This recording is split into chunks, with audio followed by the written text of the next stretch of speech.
Сейсенбі күні Франция өзінің әскери қуаты мен одақтастарымен бірлігін паш еткен тарихындағы ең ауқымды ұлттық күн шеруін өткізді. Шараның құрметті қонағы ретінде Владимир Зеленский қатысты.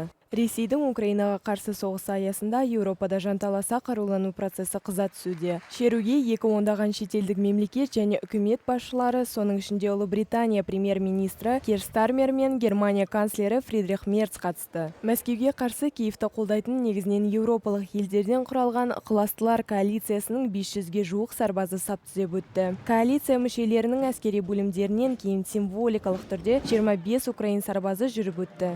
Салтанатты шеруде әскери қызметкерлер саны бойынша рекорд орнатылды. Салтанатты арка мен конкорд алаңының арасындағы дәстүрлі бағыт бойымен 6700-ге жуық сарбаз, 98 ұшақ, 31 тікұшақ және 315 әскери техника жүріп өтті. Франция президенті әкімшілігі өкілінің айтуынша, биылғы шеру Францияның қайта қарулануын, стратегиялық дербестігін және Еуропаның стратегиялық оянуын көрсетуді мақсат еткен. Сонымен қатар, биыл Ницца қаласында Бастилия күніне арналған отшашудан кейін жүк көлігімен жасалған терактіге 10 жыл болды. Ол кезде 86 адам қаза тауып, 400-ден астамы жараланған еді. Айта кетсек, 14 шілде Франция революциясы кезіндегі, яғни 1789 жылғы Бастилия қамалын алу күні ретінде атап өтіледі.